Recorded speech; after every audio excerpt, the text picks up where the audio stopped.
운동장에서 다름질하는 자들이 다 달릴지라도 오직 상을 받는 사람은 한 사람인 줄을 너희가 알지 못하느냐. 너희도 상을 받도록 이와 같이 다름질하라. 이기기를 다투는 자마다 모든 일에 절제하나니 그들은 썩을 승리자의 관을 얻고자 하되 우리는 썩지 아니할 것을 얻고자 하노라. 그러므로 나는 다름질하기를 향방 없는 것 같이 아니하고 싸우기를 허공을 치는 것 같이 아니하며 내가 내 몸을 쳐 복종하게 함은 내가 남에게 전파한 후에 자신이 도리어 버림을 당할까 두려워함이로다. 이는 살아계신 하나님의 말씀입니다. 아멘. 2017년 시작하면서 우리들 큰 주제가 뭐죠? 2017년 주제가 능력이에요. 전체 주제는 참 감사해요. 늘 잊어버려 주셔서 2017년도는 우리들이 능력이라고 하는 큰 주제를 가지고 시작을 하는데 그 첫 번째 시리즈가 참됨이 능력이다는 시리즈로 가고 있습니다. 그래서 우리가 참된 예배가 능력이다, 참된 신뢰가 능력이다, 다 기억하시죠? 네, 감사해요. 네, 이렇게 또 오늘은 참된 확신이 능력이다, 이런 말씀을 가지고 나누려고 하는데, 우리들에게 참된 확신이 있으면 어떤 능력이 있을까? 저 개인적으로 제가 말씀을 준비하면서 제가 참 좋았거든요. 그러니까 여러분들 누군가에게도 이 말씀이 이렇게 부딪힐 수 있다고 생각하는데 함께 참된 확신과 능력에 대한 말씀을 나누려고 합니다. 오늘 본문 말씀은 굉장히 유명한 말씀입니다. 이 본문 말씀의 주인공은 사도 바울입니다. 제가 2017년 첫 번째 주일에 설교를 하면서 예배에 대한 이야기를 하면서 한 사람 소개한 사람이 있습니다. 에릭 리들이라고 하는 영국의 육상 선수죠. 한번 잘 보세요. 저 뛰는 폼 독특한 사람입니다. 오늘 사도 바울과 에릭 리들의 이야기를 통해서 우리가 확신과 순종이라고 하는 것이 어떤 관계가 있는가, 이런 것들을 함께 나누어 보려고 합니다. 그 에릭 리들은요, 그의 전기에서 보면 강력한 온유한 군사였다, 이렇게 이야기를 합니다. 에릭은 400m, 그가 전혀 생각하지 않았던 400m 경기에서 우승했다 그랬어요. 기억나시죠? 본래는 100m 선수였는데 주일날 예선전이 치러진다는 이야기를 듣고 그는 경기에 출전하지 않습니다. 그는 한 번도 나가보지 않았던 그 올림픽 경기 400m 경기에 나가게 됩니다. 그는 200m를 최선을 다해서 달렸고 나머지 200m는 하나님이 도우셨다라고 하면서 우승을 했던 사람입니다. 여러분 한번 생각해 보세요. 에릭 리들이 200m를 최선을 다해 달리면서 그가 경험했던 것은 뭐냐면 그가 생각하지 못했던 나머지 부분을 하나님이 함께 하셨다는 거였어요. 우리들의 삶에 하나님께 대한 확신, 그 믿음은요, 우리들의 삶의 순종의 순간들을 통해서 우리들에게 고백되게 되는 것이기도 합니다. 우리들에게 확신이 없으면 우리는 능력 있는 삶을 살지 못합니다. 우리가 늘 인간관계에서 이렇게 겪는 부분 중에 하나인데, 확신이 없는 사람은요, 뭐라고 확답을 하기 전에 이유를 많이 댑니다. 핑계거리가 많습니다. 그 이야기는 그 일에 대한 확신이 없다는 증거입니다. 하나님과의 관계에 있어서도 우리들은 확신이 없을 때 능력 있게 순종하지 못합니다. 제가 얼마 전에 어떤 기업인과 함께 이야기를 나누게 되었는데, 이분은 어떤 그룹의 회장이에요. 근데 연봉을 $1만 받는답니다. 이유는 자기 나름대로 좋은 의도를 가지고 기업을 하는데 사람들이 이 기업을 통해서 돈을 번다고 하는 이야기가 듣기 싫어서 자기는 1불만 받고 일하기로 결정을 했다. 그래서 지난해부터 1불만 받고 일을 한다는 이야기를 들었어요. 이분에게 있어서 제일 중요한 것은 무엇일까요? 돈에 대한 문제가 아니라 자기가 하고 있는 일에 대한 확신이 아닐까? 제가 미국에서 있을 때 이런 얘기를 종종 들었었어요. 우리 이민자들이 이제 미국에 가서 신앙생활을 하고 한인교회가 많이 성장했는데 미국 교회들은 많이 다운되고 있었어요. 그러다 보니까 한인교회 교인들이 들어가서 교인들이 많아졌는데 미국 교회 교인들이 없으니까 미국 교회에서 한인 교인들에게 교회를 팝니다. 큰 건물과 넓은 땅을 얼마에 파냐면 $1에 팝니다. 전 놀랄 줄 알았는데요, 전혀 놀라시지 않는군요.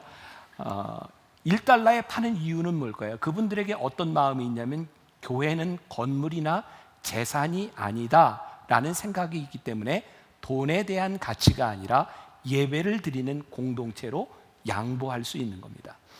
여러분, 우리들의 삶에 어떤 일이든지 확신이 있으면 용감한 능력 있는 일들이 일어나는데, 확신이 없으면 우리는 특별히 돈이나 권력에 대한 문제 가운데서 우왕좌왕하기가 쉽습니다.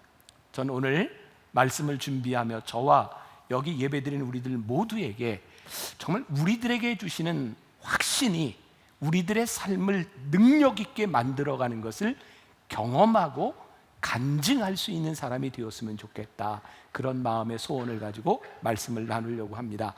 우리들 가운데 확신이 생긴다고 하는 것은 우리들의 삶의 방향을 결정해 준다고 하는 이야기이기도 합니다. 오늘 본문 말씀 26절에 사도 바울이 이렇게 이야기하죠. 같이 봉독해 볼까요? 그러므로 내가 다름질하기를 향방 없는 것 같이 아니하고 싸우기를 허공을 치는 것 같이 아니하며. 자, 우리들은 우리의 인생을 달리기로 표현을 하기도 합니다. 문제는 향방 없이, 방향 없이 달려가는 게 무의미한 거죠. 싸움을 하는데 이걸 맞춰야 되는데 허공을 친다고 하면 우리들이 힘 빠지는 일일지 모릅니다. 자, 에릭 리들로 조금 돌아가 보면, 그는 올림픽에서 우승하고 난 후에 그의 인생의 전성기를 지납니다. 에릭 리들은요, 요즘으로 우리나라로 이야기하면 한 김연아 정도 되는 사람이었을 것 같아요. 에릭 리들이 가는 곳이면 사람들이 막 쫓아다녔어요. 에릭 리들은 크리스찬이었기 때문에 청년 집회가 있는 곳에서는 유명한 목사님보다 에릭 리들을 초청해야 사람들이 모이는 그런 사람이었어요. 에릭 리들은요, 충분히 그럴 만한 자격을 갖춘 사람이었던 것 같아요. 그런데 에릭 리들에게 있어서는 그가 마땅히 받아야 될 자기 자격에 대한 문제가 아니라 그의 삶에 대한 순종을 생각합니다. 에릭 리들은요, 에딘버러 대학에서 순수과학을 전공한 사람이었는데 그는 이렇게 말을 합니다. 내가 과학을 전공한 것은 내가 어렸을 때부터 꿈꿨던, 에릭 리들은 중국에 갔던 선교사의 아들로 태어납니다. 텐진이라는 곳에서. 그래서 그는 어렸을 때부터 중국 선교사에 대한 꿈을 꿨죠. 내가 순수 과학을 배운 이유는 선교사로 가서 과학을 가르치기 위한 것입니다. 에릭 리들은 육상 선수가 되어 올림픽에서 금메달을 땄지만 내가 육상을 한 것은 내가 선교지에 들어가서 체육을 가르치기 위한 것입니다. 에릭 리들은 24살의 선교사로 이렇게 떠나게 되는데요, 그의 인생의 전성기죠. 내가 신학을 공부하고 목사가 된 이유는 내가 선교사로 가기 위해 신학을 공부하고 목사가 된 것입니다. 그의 인생의 방향이 정해져 있었어요. 그는 인생의 전성기에서 이런 연설을 합니다. 제가 좀 읽어드릴게요. 여러분, 육상은 저의 직업이 아닙니다. 저에게 달릴 수 있는 기회가 왔고 저 또한 최선을 다해 달렸습니다. 그렇지만 저는 한 번도 육상 선수로 살아가는 것을 목표로 해본 적이 없습니다. 육상은 단지 제가 아주 오래전부터 하고자 했던 일을 하기 위한, 그것을 준비하는 과정에서의 한 훈련이었습니다. 제 삶의 목표는 중국 선교입니다. 저는 오랫동안 그것을 위해 기도해 왔고 이미 하나님께 약속한 일입니다. 중국에서 선교사로 활동하기 위한 훈련 과정의 하나로 저는 육상을 택했습니다. 제가 중요한 걸 여러분들에게 말씀드리고 싶어요. 종종 우리의 삶에서요, 내가 가장 잘하는 것 때문에 우리가 목표를 이룰 수도 있겠구나. 어쩌면 지금 여러분들의 삶에 가장 좋은 일을 만나서, 내가 비즈니스를 하는데 가장 돈을 많이 벌어서 내가 잘하고 있는 일 때문에 하나님께서 우리를 부르신 목표를 상실할 수도 있겠구나. 근데 에릭 리들이 그의 삶에 철저하게 순종하고 그의 삶을 확정할 수 있었던 것은 그를 부르신 하나님에 대한 방향, 소명을 잃지 않고 있었다는 거예요. 그의 삶에 일어났던 일, 에릭 리들은 100m 선수가 아니었어요. 400m 선수가 아니었어요. 100m에 출전해서 금메달을 당연히 따야 될 사람인데 주일에 예선전을 치른다고 하는 것 때문에 경기를 포기했어요. 그는 400m 경기에 출전합니다. 처음으로 뛰어보는 400m 경기에서 그는 우승을 합니다. 여러분 보세요. 지금 저와 여러분들의 삶에 펼쳐지는 일들은 우리 인생의 계획 가운데서 일어나지 않는 일이 참 많습니다. 때로는 내가 잘할 수 있는 일이나 내가 원했던 일이 아닌 우리를 당황케 하는 일들이 우리들 앞에 있을 때 우리는 이해하지 못합니다. 에릭 리들에게 있어서도 그가 400m 경기를 뛰어야 한다는 것이 그의 삶에 이해될 수 있는 일이었을까요? 저는 아니었다고 생각해요. 그런데 그가 그 일에 자기 앞에 맡겨진 일에 대하여 그것이 이해할 수 없는 일이지만 최선을 다하기 시작했을 때 그는 생각하지 못했던 결과를 경험하게 됩니다. 에릭 리들이 남긴 멋진 말인데요. 이런 이야기는 여러분들이 꼭 적었다가 자식들에게, 손주, 손녀들에게 한번 써먹어도 좋은 말입니다. 이런 말을 했어요. 해야 할 가치가 있는 일은 또한 잘해야 할 가치도 있다. 아주 멋진 말입니다. 해야 할 가치가 있는 일은 또한 잘해야 할 가치가 있다. 우리들의 앞에 펼쳐지는 일들이요, 우리들이 원했던 일이 아니지만 우리들이 해야 되는 일이라면 잘 할 만한 가치가 있는 일입니다. 저는 크리스찬들이 우리들이 모든 것이 이해돼서 하는 일들이 아니라 하나님께서 우리를 부르시는 삶의 자리에서 우리가 최선을 다하는 것은 아주 중요한 일이라고 생각해요. 여러분 기회가 된다면 불의 전차라고 하는 영화를 이번 그 구정 설 시즌에 가족들과 함께 보라고 제가 권해드리고 싶어요. 아주 재밌습니다. 잘 만든 영화입니다. 그 영화에 보면 에릭 리들이 400m 이제 결승에 출전하기 전에 육상 선수 그 마사지를 담당하고 있던 사람이 에릭 리들을 굉장히 좋아합니다. 그의 신앙을 존중합니다. 그래서 에릭 리들에게 쪽지를 하나 전해줍니다. 경기하기 전에 하나님께서 나에게 이 쪽지를 전해주라고 하는 마음을 주셨어요. 그 에릭 리들이 그 쪽지를 펼쳐보니까 거기에 이런 글이 있습니다. 사무엘상 2장 30절 말씀인데, 나를 존중히 여기는 자를 내가 존중히 여기리라. 어떤 말을 해도 감동이 없으시군요. 네, 나를 존중히 여기는 자를 내가 존중히 여기겠다. 그 영화에 보면 에릭 리들이요 400m를 이렇게 전력 질주해서 뛰는데 사실 100m는 전력 질주를 하지만 400m를 100m 뛰듯이 전력 질주하는 건 불가능하답니다. 근데 에릭 리들이 200m를 전력 질주를 해서 뛰고 나머지 200m에 신기록을 세웁니다. 그러니까 사람들이 그가 뛰고 나서 이렇게 저 사람이 정말 죽지 않을까 염려할 정도로 이상한 폼을 가지고 뜁니다. 그가 다 뛰고 이렇게 그냥 탈진해서 넘어져 있을 때 그의 손에 그 쪽지가 들려져 있었어요. 나를 존중히 여기는 자를 내가 존중히 여기리라. 만약 에릭 리들이요 우리들이 흔히 생각하는 것처럼 그렇게 편협하게 율법적인 신앙을 가지고 아니 주일날 경기를 하니까 나는 안 뛰어 이런 얘기하지 말고 주일날 경기를 하고 금메달을 달고 야 하나님께 영광을 돌립니다 라고 말하면 되지 않을까. 그런데 그 책에 보면 이런 얘기가 나옵니다. 만일 에릭 리들이 주일날 경기를 하고 금메달을 따고 하나님께 영광을 돌립니다라고 말을 했다면 그는 100m 경기에서 금메달을 딴 사람으로 기억될 것입니다.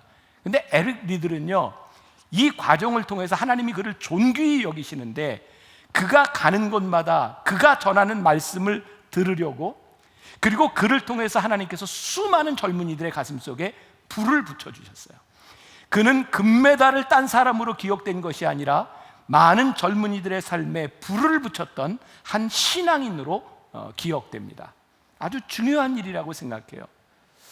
저와 여러분들에게 도전이 되는 일이죠. 우리는 하나님을 존중히 여기나요? 우리들의 삶에 일어나는 일 가운데 하나님을 존중히 여기기 위해서 우리는 무엇을 하나요? 우리들에게 확신이 있어요. 내가 하나님을 존중히 여기면 하나님이 나를 존귀하게 만들어 주실 것입니다. 이 믿음과 확신이 없다면 우리가 어떻게 하나님의 영광을 드러내는 삶을 살아갈 수 있겠습니까? 여러분들 주보에 오늘 불의 전차라고 하는 책을 소개해 드렸어요. 제가 첫 주에 그런 말씀 드린 것 같은데 이 책 전기는 우리나라 사람이 쓴 책입니다. 박광희 씨라고 하는 이 사람이 에릭 리들에 대한 이야기를 듣고 모든 자료들을 조사하게 되죠. 영국에 그의 누이 동생을 찾아가서 이렇게 물었답니다. 제가 조금 아까 한 이야기, 만일 오빠가 100m에서 우승하고 하나님께 영광을이라고 했으면 좋을 텐데 당신의 오빠는 왜 이렇게 어려운 선택을 했습니까? 사실 그 영화를 여러분들 보세요. 영화에 보면 아주 많은 분량들이 에릭 리들이 주일날 경기를 뛰지 않은 것에 대한 논쟁으로 많이 들어가 있습니다. 근데 그 누이가 이렇게 얘기를 합니다. 저는 왜 많은 사람들이 그런 생각을 하는지 이해할 수가 없습니다. 오빠에게 있어서 주일을 지키는 것은 너무나 평범한 일이었습니다. 저는 그 일에 대해 한 번도 이상하다고 생각해 보지 않았어요. 우리가 자랄 때는 주일을 지킨다는 게 그토록 당연하고 소중한 일이었습니다. 주일을 지키는 그 일이 율법주의적인 것이 아니라 하나님 앞에 소중하다고 하는 일에 대해서 고민하지 않았다는 거예요. 너무나 당연한 일이었고 그 일을 통해서 하나님은 한 위대한 신앙인을 쓰시는 것을 보게 됩니다. 제가 얼마 전에 읽었던 하용조 목사님의 예수님과의 사귐이라고 하는 책에 보면 이런 문장이 나와요. 오늘 우리 시대가 짊어진 문제는 지식이 없어서가 아니라 확신이 없어서 갖게 된 갈등과 회의 때문이다. 확신이 없을 때 지식은 힘이 없다. 우리가 성경의 지식을 모르기 때문에 문제인가요? 확신이 없는 성경의 지식은 우리를 힘들게 만듭니다. 여러분들이 성경 공부를 통해서 많은 것을 배우면 배울수록 그 지식이 우리를 오히려 혼란스럽게 만들 뿐입니다. 확신이 없는 지식은 우리를 혼란스럽게 합니다. 이제 우리들에게 중요한 문제가 있는데 우리들의 삶에 정확한 질문이 필요합니다. 정확한 질문 가운데서 정확한 확신을 가지고 우리들이 달려갈 수 있는 거예요. 자, 오늘 본문 말씀 26절과 27절을 우리 다시 한번 보겠습니다. 사도 바울이 뭐라고 이야기하고 있는지 시작. 그러므로 내가 다름질하기를 향방 없는 것 같이 아니하고 싸우기를 허공을 치는 것 같이 아니하며 내가 내 몸을 쳐 복종하게 함은 내가 남에게 전파된 후에 자신이 도리어 버림을 당할까 두려워함이로다. 사도 바울에게 두려움이 있었어요. 뭐냐면 열심히 내가 하나님의 일을 한다고 했는데 내가 혹시 잘못된 방향으로 가서 내가 버림을 받으면 어떡하나. 그래서 사도 바울은 늘 그의 삶에서 늘 자기를 쳐서 복종하는 훈련을 했다. 이거는 세디스트가 아니에요. 내가 하나님 앞에 올바로 서기 위하여 내가 어떤 사람인지를 늘 돌보았다. 이런 말이기도 해요. 자, 여러분들과 함께 문제를 한번 풀어보겠습니다. 어떤 대학교 수업 시간에 있었던 일인데 같이 한번 풀어볼게요. 그 교수님이 강의에 들어와서 칠판에 이런 글자를 썼답니다. 자, 보세요. 2, 4, 8. 그리고 학생들에게 물었습니다. 답이 뭐죠? 답이 뭐죠? 답이? 어떤 학생이 이렇게 대답을 했대요. 14인 것 같습니다. 다 더했어요. 한 학생이 이렇게 얘기합니다. 저 문제는 아마 수열 문제인 것 같습니다. 16이죠. 2, 4, 8 다음에 16. 어떤 학생은 또 이렇게 이야기합니다. 저건 수열과 곱하기가 함께 이렇게 된 것 같아요. 2 곱하기 4 곱하기 8, 64입니다. 여러분들은 뭐라고 생각하셨어요? 근데 교수님이 학생들에게 이렇게 얘기합니다. 모두가 답을 찾는데 참 열심이군요. 근데 참 중요한 걸 하나 여러분들이 빠뜨렸는데 나한테 문제가 뭔지 물어보는 사람이 하나도 없네요. 문제는 우리들에게 주어지는데 그 문제가 무엇인지를 묻지 않아요. 우리의 삶에 뭐가 문제인지 아세요? 우리들의 삶에 확신이 없는 이유가 뭐냐면 우리가 지금 하고 있는 인생의 일뿐만 아니라 우리들의 사역 가운데서 우리들이 모르는 일에 부딪혔을 때 우리들이 그것을 하나님께 묻지 않아요. 우리가 물어야 되는 것이 있어요. 하나님, 저에게 무엇을 말씀하시고 이 일을 통하여 제가 어떻게 하나님을 존중히 여길 수 있습니까? 어떻게 하면 하나님이 영광을 받으실 수 있습니까를 묻기 시작할 때 우리들에게 답이 오는데 우리는 우리들의 인생의 문제에 있어서 하나님을 존중히 여기는 것에 대하여 묻지 않아요. 하나님께서 우리를 창조하신 이유를 성경은 하나님의 영광을 위하여 우리를 창조하셨다고 말씀하고 있어요. 그래서 우리가 하나님의 영광을 위하여 살면 하나님께서 우리를 영광스럽게 존귀하게 쓰신다는 거예요. 이 믿음이 우리들에게 확신을 주는 거예요. 복음, 우리가 있는 이 복음이 우리의 인생을 바꾸어 놓는 능력이 있고, 복음이 우리 가운데 들어왔을 때에 하나님을 영화롭게 할 수 있다고 하는 복음에 대한 확신이 없기 때문에 우리가 세상에서 흔들리는 거예요. 복음을 헬라어로 유앙겔리온이라고 합니다. 유앙겔리온. 대개 이 헬라어의 유라고 하는 말은 좋다고 하는 어원을 가지고 있고요, 좋은 소식, 유앙겔리온이라고 하는 말입니다. 이 말은 당시 로마의 황제가 즉위하거나 혹은 황제가 어떤 도시를 갈 때 그것을 알리는 겁니다. 그게 유앙겔리온이에요. 왜냐하면 황제가 즉위하면 황제가 즉위해서 사람들에게 선물을 줘요. 황제가 어떤 도시에 가면 황제가 가는 그 길부터 시작해서 도시가 쫙 정비돼요. 그래서 황제가 온다, 이게 유앙겔리온이에요. 그런데 이 성경은 예수님께서 이 땅 위에 오셔서 우리를 구원하시는 이 사건이 유앙겔리온, 복음이다. 예수님이 우리들 속에 들어오셔서 우리의 인생을 바꾸어 놓는 일, 그것이 유앙겔리온, 복음이다. 그래서 사도 바울은요, 그의 마음속에 복음을 전하는 것에 대한 마음에 확신이 분명했어요. 로마서 1장 1절에 보면 로마에 있는 교인들에게 이렇게 편지합니다. 예수 그리스도의 종 바울은 사도로 부르심을 받아 하나님의 복음을 위하여 택정함을 입었나니. 그가 로마의 교인들에게 편지를 쓰는 이유, 그가 복음을 전하는 이유, 많은 고통과 핍박 가운데서도 그가 이 길을 가야만 되는 이유가 뭐냐면, 그가 이 일을 위하여 택정함을 받았다. 그것이 사도 바울로 하여금 향방 없이 가는 것이 아니라 그 길을 가게 만들었어요. 그래서 27절에 내가 내 몸을 쳐 복종하게 함은 내가 남에게 전파한 후에 자신이 도리어 버림받지 않도록 나는 끝까지 이 길을 가겠다. 여러분, 우리들이 하나님을 위하여, 하나님의 영광을 위하여 산다고 하는데 가장 큰 걸림돌이 되는 것이 뭐냐면 죄에 대한 문제예요. 우리는 늘 죄로 인하여 넘어질 때가 많이 있어요. 근데 이 죄의 문제를 극복할 수 있는 것, 죄를 이길 수 있는 것이 뭐냐면 우리들의 마음속에 있는 확신이에요. 우리들이 하나님으로 인하여 우리들이 불리움을 받고 구원받은 백성으로 살아간다고 하는 이 확신이 있을 때 죄에서부터 우리를 붙잡아줘요. 여러분, 우리가 죄를 이길 수 있는 완전한 능력을 소유했다, 이런 말이 아니에요.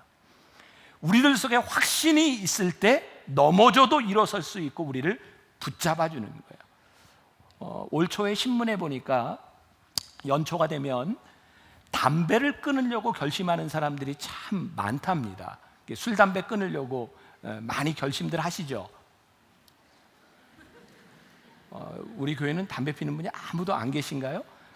많이 결심들을 하는데 그 신문에 보니까 다른 사람의 도움을 받지 않고, 요즘 뭐 이제 보건소에 가면 그 뭐 지원해주는 프로그램도 있고 뭐 돈도 다 대주고 한다고 하는데, 그런 거 말고 자기 의지로만 담배를 끊는 사람이요 3%에서 5% 정도 된답니다.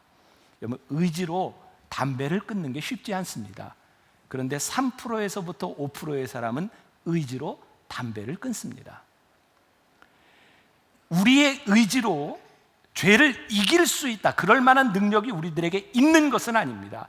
그러나 우리들 가운데 확신이 있으면요, 우리들 가운데 의지가 있으면요, 우리들이 믿음을 붙들고 살아갈 수 있는 능력이 우리들에게 생겨요.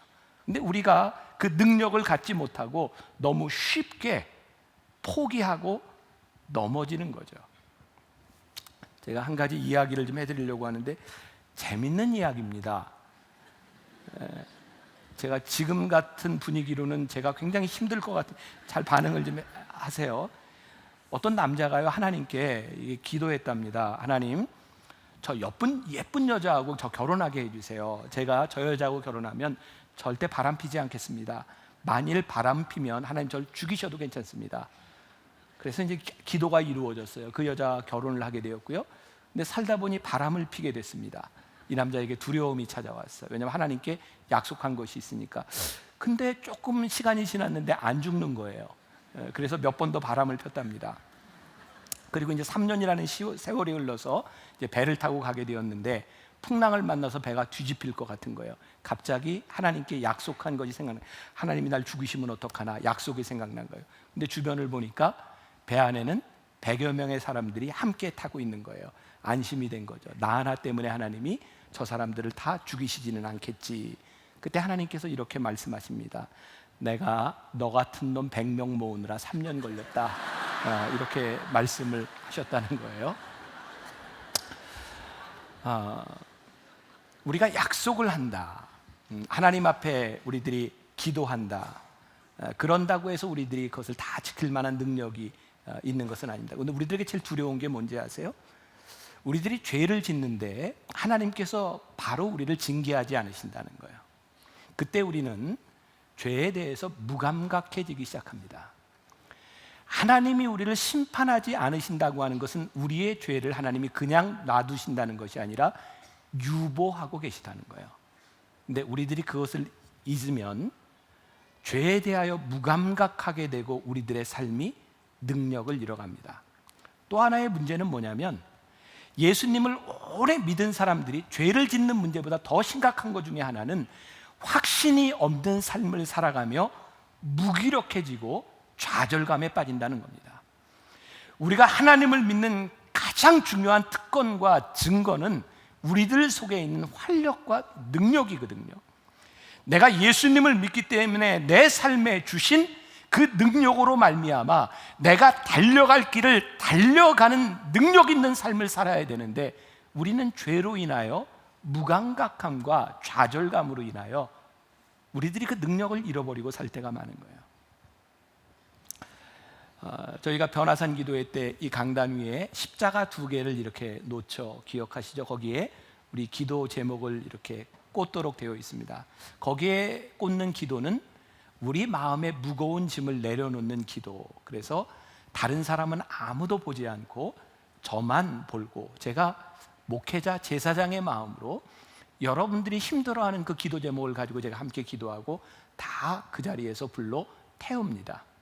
아마 매번 변화산 때마다 그 기도 십자가가 설 겁니다. 딱 2가지로 거기에 있는 내용이 갈라지더라고요. 제가 거기에 꽂았던 누군가를 위해서 이 말씀을 드리고 싶어요. 2가지로 참 무거워하는데 하나는 액츄얼 신이죠. 내가 지은 죄 때문에 힘들어하는 사람이 있고요. 죄를 지은 지 오래 지났는데 죄책감으로 인해서 너무너무 힘들어하는 거예요. 그 내용에 보면 하나님이 용서해 주셨다고 생각하지만 그 죄책감이 떠나지 않아요. 너무 무거워요. 그리고 거기에 있는 내용이 딱 2가지더라고요. 거의 99%. 힘들어하는 것 중에 하나는 용서하지 못한 것 때문에 너무 힘들어하더라고요. 또 하나는 제가 참 많이 놀란 일인데 우리 교회 안에 이 간음, 성적인 죄를 가지고 힘들어하는 사람이 이렇게 많구나. 제가 깜짝 놀랐어요. 용서하지 못한 것과 하나님 앞에 성적으로 지은 죄를 인해서 이렇게 힘들어하면서 이렇게 아프게 살아가고 있구나. 제가 할 수 있는 일이 뭐가 있을까요? 제가 하나하나 태우면서 이렇게 기도했어요. 하나님께서 우리의 죄를 기억도 하지 않으신다고 말씀하셨는데 더 이상 죄책감에 시달리지 않게 하여 주옵소서. 하나님, 성경에 다윗도 간음했지만 하나님께서 눈물을 흘리며 회개한 다윗을 용서하시고 하나님 버리시지 않았던 것처럼 한 번의 잘못이 인생의 잘못이 되지 않도록 하나님 붙잡아 주세요. 제가 기도하는 것은 우리들이 능력이 있기 때문이 아니라 우리의 죄를 기억도 하지 않으시고 우리를 붙잡아 주셔서 우리를 쓰시는 하나님, 예수 그리스도에 대한 확신을 가지고 우리들이 믿음으로 고백할 때 우리들이 능력 있게 설 수 있을 텐데 우리가 그 확신을 잃어버리고 살고 있구나. 오늘 사도 바울이요 25절에서 이런 표현을 쓰고 있어요. 이기기를 다투는 자마다 모든 일에 절제하나니. 여러분들은 말씀을 어떻게 보는지 모르지만 저는 이 부분에 이기기를 다투는 자마다, 야, 우리 크리스찬들은 이기느냐 지느냐의 문제를 놓고 고민하는 사람이 아니라 이기기만을 놓고 싸우는 사람이구나. 우리가 절제하는 이유, 이기기 위하여 우리들이 절제하고, 우리들이 썩을 면류관이 아니라 썩지 아니할 면류관을 위하여 우리들이 이기기를 다투는 싸움, 그것이 예수를 믿는 사람들의 싸움이구나. 올해 들어서 매주 여러분들과 이렇게 설교 가운데 등장하는 말씀 가운데 하나가 다니엘서 1장 8절, 다니엘이 뜻을 정하여, 많이 들으셨죠? 아마 하나님께서 올해 우리 교인들에게 정말 강력하게 주시는 말씀인 것 같아요. 다윗이 하나님 앞에 뜻을 정하였을 때 그의 인생에 must do, 해야 될 일과 must do나 하지 말아야 될 일을 결정했던 것처럼, 우리들이 하나님 앞에 뜻을 정하고 그리스도를 믿는 믿음으로 살아갈 때 우리들이 해야 될 일과 해야 되지 않는 일 가운데 절제하는 것, 그것이 우리를 능력 있게 만들어주고, 우리들이 절제하며 살아갈 때 유혹 가운데서 우리를 지켜주시는 그 믿음을 가지고 살아갈 수 있는 것. 그런데 중요한 게 하나 있어요. 우리를 그 믿음으로 지켜주는 것, 그 확신을 지켜주는 것이 뭐냐면 우리들 속에 있는 흔적이에요. 믿음의 흔적. 사도 바울은 갈라디아서 6장 17절에서 이렇게 자기 신앙 고백을 하고 있습니다. 이후로는 누구든지 나를 괴롭게 하지 말라. 내가 내 몸에 예수의 흔적을 지니고 있노라. 이후로는 누구든지 나를 괴롭게 하지 말라. 이 말을 보니까 사도 바울을 괴롭게 하는 사람들이 많았던 거예요. 사도 바울이 딴 일을 한 게 아니라 복음을 전하는 일을 했는데, 사도 바울의 인생에는요, 계속 사도 바울의 사역을 방해하는 걸림돌들, 많은 어려움들이 있었어요. 그런데 사도 바울이 이야기하는 거예요. 내 몸에 예수의 흔적을 지녔기 때문에 너희들이 아무리 힘들게 해도 이 흔적으로 인하여 나는 넘어지지 않아. 그의 삶의 육체의 가시, 그 흔적 가운데 그 흔적을 붙들고 그가 믿음을 지킬 수 있는 것. 제가 얼마 전에 읽었던 하영조 목사님의 책에 보니까 그런 고백이 있더라고요. 이렇게 물어요. 여러분들 안에 영원히 잊혀지지 않을 예수의 흔적이 있습니까? 네, 하 목사님은 여러분들이 아는 것처럼 그분이 젊은 시절에 폐병을 앓았잖아요. 그리고 죽음의 위협 가운데서 하나님께 고침을 받고 목회를 했잖아요. 엑스레이를 찍으면 앓았던 폐병의 흔적이 나타납니다. 엑스레이에 찍혀진 그 흔적을 볼 때마다 하나님이 나를 살리셨고 하나님이 나를 목사로 삼아주셔서 이 자리에 있게 했다고 하는 그 흔적이 나를 여기에 서서 흔들리지 않게 합니다. 오늘 여러분들에게 그런 도전을 드리고 싶어요. 여러분들을 흔들리지 않게 하는 그 흔적. 여러분들이 병에 걸렸을 때, 육체가 아팠을 때에 아픔의 기억으로 끝나는 것이 아니라 그 가운데서 함께 하셨던 하나님의 은혜에 대한 흔적. 요즘 젊은이들 몸에 문신하고 참 많이들 후회하는 사람들이 있습니다. 목욕하기도 참 힘들어하는 사람들이 있어요. 그런데요, 젊은 시절에 했던 그 문신이 부끄러움의 흔적이 아니라 내 몸에 새겨진 이 문신에도 불구하고 나를 붙들어 주신 하나님의 은혜의 흔적으로 보여지기 시작할 때 그 흔적들이 나를 붙잡아주는 거예요. 여러분들의 삶의 상처들이 무엇인지 모르지만 그 흔적이 믿음 가운데서 깊이 우리들 속에 각인되었을 때 그 흔적들이 우리를 붙잡아주는 거예요. 그 청년 바보 의사라고 하는 책의 주인공이 안수연이라고 하는 젊은 의사입니다. 벌써 10년이 지나갔어요. 작년에 10주기 추모 예배가 있었습니다. 제가 기사를 통해 보게 되었어요. 33살의 나이로 의사로 군의관으로 가 있던 그 시절에 정말 허무하게 죽어요. 아니, 의사가 그 잔디, 그 풀밭에 앉는 것 때문에 생기는 유행성 출혈열, 그걸로 죽어요. 근데 이 사람이 죽은 게 너무너무 아까운 것은 이 사람이 정말 좋은 믿음의 사람이었다는 거예요. 병원에 있으면서 환자들이 죽으면 그 환자들 장례식에 찾아가서 위로를 하고, 자기가 맡았던 환자가 퇴원했지만 영적으로 케어해야 되는 사람이면 선물을 가져가서 위로했던 사람. 그리고 오래전에 의학 분업으로 굉장히 많은 갈등들을 겪을 때, 의사들이 파업을 할 때 사람들의 눈총을 받으면서도 응급실에 있는 환자들을 돌보지 않을 수 없는 마음 때문에 욕을 먹으면서도 환자를 돌봤던 사람, 그의 삶을 보통 사람들이 이해할 수 없다고 하는데, 그의 삶은요, 그가 가지고 있었던 확신 때문이었어요. 그 생떼 같은 자식을 먼저 보낸 아버지의 마음이 얼마나 아팠겠습니까? 10주기에 그의 아버지 안봉순 장로님은 이렇게 말을 합니다. 수연이를 보낸 10년 동안 주 안에서 죽는 것이 복되다라는 말씀을 붙들고 살았습니다. 아들이 떠난 지 10년이 지났는데도 이렇게 기억해 주시고 찾아오셔서 감사하고, 아들을 통해 많은 이들에게 복음이 전파돼 감사하게 생각합니다. 수연이가 가장 좋아했던 말은 스티그마, 흔적이었습니다. 그리고 그는 그의 삶에서 예수의 흔적을 드러내는 삶을 살았습니다. 그의 삶을 능력 있게 만들어 주었던 것은 그의 삶에 있었던 흔적, 확신이었어요. 지난주에 설교 중에 이거는 기억하실 것 같아요. 제가 이번 주가 너무너무 허무하고 너무너무 안타까운 건 낭만 닥터 김사부가 끝나서, 참 그거는 기억하세요? 네, 지난주에 제가 다는 못 봤어요. 이 끝부분 쪽에 이렇게 낭만 닥터 김사부를 보게 되었는데 참 대사가 너무너무 좋더라고요. 거기에 그 나쁜 병원장하고 이 낭만 닥터하고 이런 이제 대화하는 게 나오는데, 뭐 이런 얘기가 오고 가요. 네가 그렇게 한다고 이 세상이 뭐가 바뀌겠냐? 그랬더니 그 김사부가 이렇게 말해요. 나는 세상을 바꾸려고 이러는 거 아니다. 나는 내 앞에 주어진 환자를 살리려고 이 일을 한다. 그러면서 이런 말을 해요.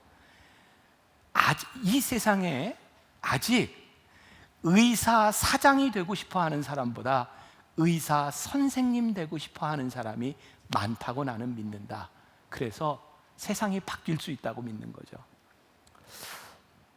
이 세상에 우리 대학교에 있는 교수님, 박사님, 사실은 교수 박사 소리 듣는 것보다 우리가 가르치는 학생들에게 선생님 소리 듣고 싶어 하는 그것 때문에 가르치는 사람이 저는 더 많다고 생각해요. 교회에 대한 타락을 이야기하면서 목회자들이 무슨 총회장이 되고 감독이 되고 뭐 이런 명예를 많이 이렇게 듣고 싶어 하는 사람이 있을지라도, 그래도 교인들에게 좋은 목사님 소리 듣고 싶어 하는 사람이 저는 많다고 생각해요. 여러분들이 하고 있는 일 가운데 그 어떤 명예나 그 어떤 것보다도 하나님이 나를 부르셨던 그 스티그마, 우리들의 삶의 그 흔적을 붙잡고 능력 있게 살아가는 사람이 저는 많이 있다고 생각해요. 그것이 우리들의 삶을 능력 있게 만들어주는 것이 아닐까. 요한일서 1장 6절부터 7절까지 말씀에 아주 좋은 말씀이 나오는데, 제가 이제 10월부터 후반부에 한 10여 주 정도 여러분들과 함께 요한일서 말씀을 가지고 이제 강해를 할 겁니다. 그 중에 이 말씀 한번 같이 볼게요.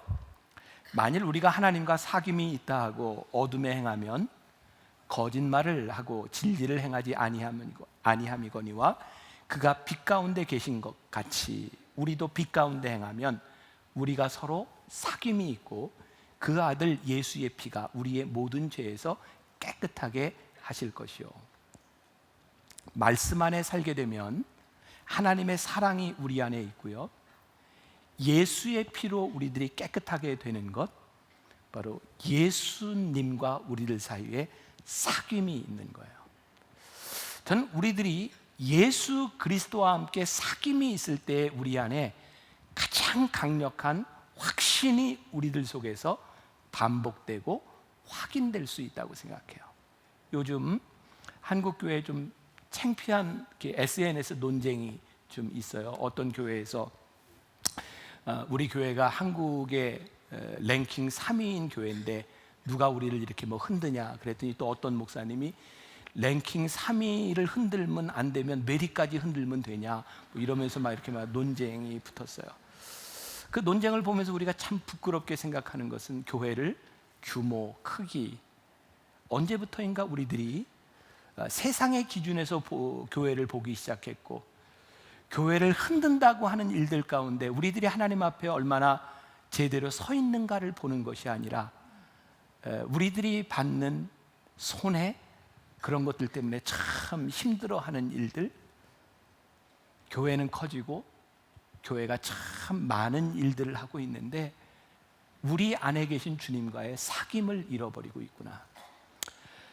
우리가 능력을 상실한 것은 우리 안에 계셔서 우리와 사귐을 가지고 우리들의 삶에 지속적으로 역사하시는 그 사귐에 대한 확신을 우리들이 잃어버리기 때문에 우리들이 이렇게 흔들리고 확신이 없이 살아가고 있구나. 1월 첫 주였습니다. 이 시간에 예배를 드리고 있을지 이 자리에 없을지 모르겠어요. 제가 보통 이렇게 설교를 마치고 나면 여러분들 다 나갈 때까지 여기에 서서 제가 이렇게 찬양을 이렇게 같이 하잖아요. 그럼 이제 종종 이제 앞으로 와서 기도를 요청하는 분도 있고, 이렇게 잠깐 상담을 이야기하는 사람, 뭐 이렇게 인사하는 사람도 있습니다. 근데 이제 제 옆에 이제 우리 젊은 교역자들 중에 사실 별 사람이 다 있잖아요. 또 무슨 일이 일어날지 모르니까 옆에서 이렇게 좀 지켜보고 있는 우리 젊은 전도사님이 있어요. 한 젊은 청년이 이렇게 앞으로 나오는데 제가 여기쯤 서 있는데도 술 냄새가 이렇게 확 이렇게 납니다. 그러니까 저 사람이 왜 오나 뭐 이렇게 이제 막으려고 이렇게 하는데 제가 오라 그랬어요. 술을 많이 먹었기 때문에 무슨 말을 하는지 잘 모르겠어요. 근데 그냥 저한테 들렸던 건 우리 엄마하고 이렇게 같이 왔어야 되는데 엄마는 못 오셨고요. 뭐 이제 그런 이야기였어요. 무슨 내용인지 잘 모르겠어요. 그래서 제가 이렇게 이야기를 듣는데 저에게 이런 말이 들렸어요. 목사님, 저 살고 싶어요. 그 말 한마디 가운데 이 친구가 무슨 이유로 술을 먹고 왔는지 모르지만 살고 싶어요. 이 한마디가 얼마나 힘든 말이었는가. 그래서 제가 이렇게 걸어가다가 요 복도에서 이렇게 안고 이렇게 기도를 했어요. 하나님, 제가 무슨 일인지 모르지만 이렇게 위로해 주시고 하나님 함께 해주세요. 그리고 저는 또 막 새가족 사진도 찍어야 되고 일이 많으니까 우리 청년부 사역자하고 꼭 상담하고 가라고 그 이제 청년부 사역자하고 이제 연결을 해줬어요. 저는 또 이제 바쁘게 이렇게 뛰어다니다가 엘리베이터를 탔는데 그 청년이 엘리베이터에 만난 거예요. 엘리베이터 안에 술 냄새가 팍 나는데, 그러니까 본인도 그게 좀 쑥스러운 거죠. 뒤에 이렇게 있다가 저한테 이랬어요. 목사님, 저 술 먹고 교회 와도 돼요? 그래, 괜찮아. 와, 괜찮아. 그 주간, 아니 오늘까지 제가 참 많은 것들을 이렇게 생각하게 되었어요. 만일 우리 지금 공동체 가운데 누군가 여러분들 옆자리에 술이 만취된 상태에서 예배를 드린다면 참 많이 방해가 되겠죠? 그리고 우리는 그 사람들 참 힘들게 바라볼 것 같아요. 저도 그럴 것 같아요. 근데 예수님께서 이 땅 위에 오셔서 제일 힘들어 하셨던 게 뭐냐면 예루살렘 성전에 예수님이 복음을 전하시는 곳에 술 취한 자, 죄를 지은 사람, 세리들이 오면 사람들이 막았다는 거예요. 그래서 예수님은 예루살렘 성전에 머물지 않으시고 예루살렘 성전 밖으로 가셔서 필요한 사람들에게 예수님이 가셨어요. 예수님의 능력은 이 성전에 모여있는 사람들을 통해서 나타난 것이 아니라 복음이 필요한 사람들에게서 능력이 나타났어요. 왜? 그게 하나님이 하시는 일이기 때문이었어요. 제가 페이스북에다가 지난주에 아마 그 글을 쓰면서 저에게 꿈이 생겼습니다. 세상에 없던 교회를 꿈꿉니다. 이건 없던 교회가 아니라 사실은 지금 사라져버린 교회라고 말해도 좋을 것 같아요. 예수님께서 이 땅 위에 오셔서 이 예루살렘 성전이 이 안에 하나님의 마음이 없다, 그 말씀이 어쩌면 오늘 우리 교회 안에 너희들 안에 하나님 아버지의 마음이 없다 그러실 것 같아요. 그래서 요즘 많이 도전되는 게 세상에 없던 교회를 꿈꿔야 되겠다, 그리고 세상에 없던 목사를 좀 꿈꿨으면 좋겠다. 이거는 제가 다른 사람을 디스하거나 이런 게 아니라 제 반성에서 하는 이야기입니다. 그리고 우리 성도들에게 우리들이 꿈꿔야 될 교회와 우리들이 꿈꿔야 될 신앙과 우리들이 가져야 될 참된 능력이 어디에 있는가를 우리들이 하나님 앞에 깊이 고민해야 되겠다는 생각이 들었어요. 확신이요 우리를 능력으로 이끕니다. 어떤 확신? 예수 그리스도 안에서 우리들에게 정죄함이 없고요, 예수 그리스도 안에서 우리를 부르신 이유가 하나님을 존중히 여기는 사람들로 살아가라고. 그때 하나님께서 우리를 존귀하게 여기실 것이라는 그 확신이 저와 여러분, 우리 교회 모두를 능력 있게 만들어줄 줄 믿습니다. 우리 같이 찬양하기를 원합니다. 오늘 가사가 너무 좋습니다. 나의 만족과 유익을 위해. 우리 아까 불렀던 찬양인데 우리 함께 좀 가사를 잘 이렇게 묵상하며 우리 기도하는 마음으로 찬양하면 좋겠습니다.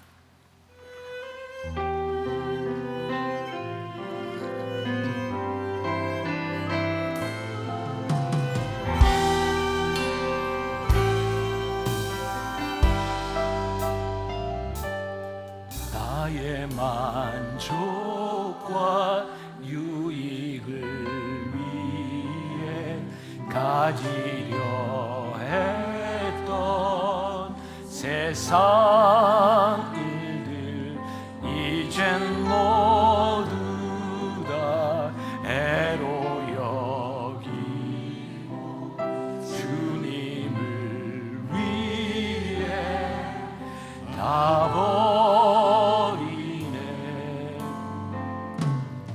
내 안에 가장 귀한 것 주님을 알미라.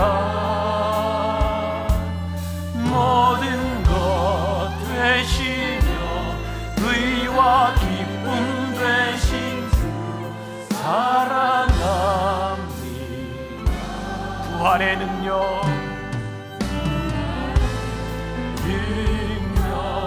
체험하면서 주의 고난에 동참하고 주의 주신 본을 받아서 그의 생명에 참회하는 내 안에 가장 귀한 것 주님을 알리라. 모든 것 되시며 의와 기쁨 되신 주 사랑합니다. 다시 한번 찬양하며 봉헌하겠습니다. 만족과 유익을 위해 가지려 했던 세상 일들 이젠 모두 다 애로 여기고 주를 위해 다 버리네. 내 안에 가장 귀한 것 주님을 알리라. 모든 것 되시며 의와 기쁨 되신 주 사랑합니다. 부활의 능력 체험하면서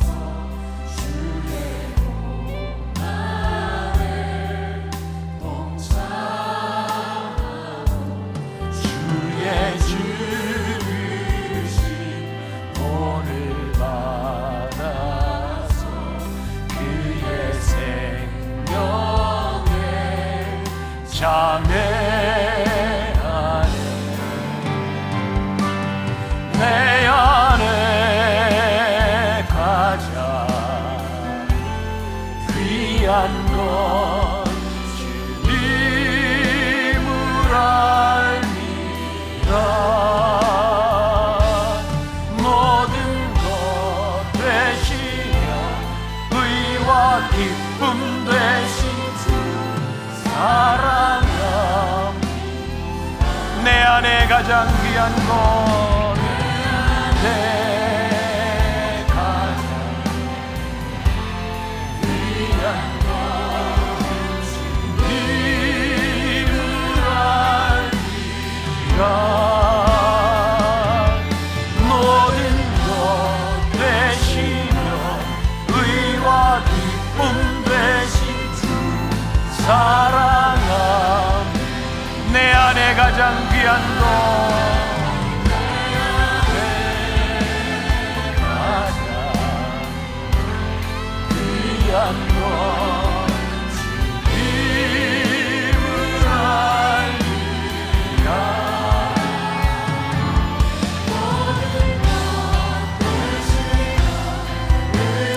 기쁨 되신 주 사랑함.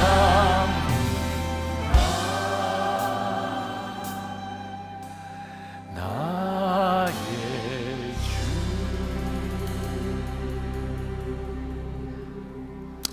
하나님, 오늘 우리들에게 확신 있는 삶을 살라고, 그 확신이 우리를 능력 있게 만들 것이라고 우리들에게 주시는 말씀을 내가 믿음으로 받습니다.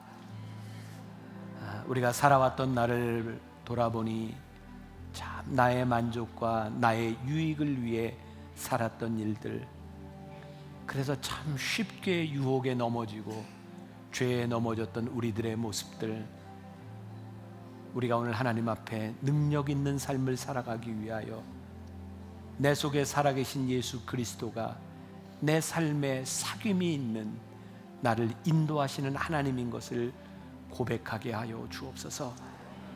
우리 사랑하는 성도들, 이 세상에 나가면 또 우리를 흔드는 많은 일들을 경험하게 될 터인데, 내 속에 계시는 우리 주님께서 우리를 붙잡아 주셔서 흔들리지 않게 하여 주옵시고, 우리를 부르신 그 길을 향하여 또 하나님을 존귀하게 만드는 그 일을 향하여 끊임없이 나아갈 수 있는, 그래서 하나님이 쓰시는 귀한 믿음의 백성들이 되게 하여 주옵소서.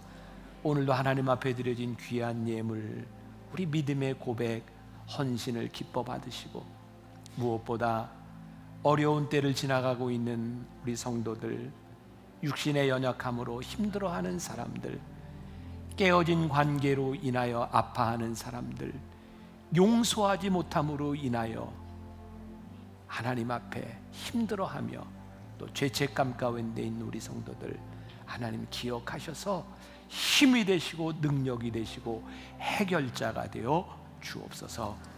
지금은 우리 주 예수 그리스도의 은혜와 하나님 아버지의 무한하신 사랑과 성령의 인도하심이, 우리 마음에 주시는 그 확신이 우리들의 인생의 능력임을 믿으며, 우리들 속에 있는 그리스도의 흔적을 가지고 이 세상으로 나가는 당신의 사랑하는 모든 백성들 위해 지금부터 영원까지 함께 하시기를 간절히 축원하옵나이다.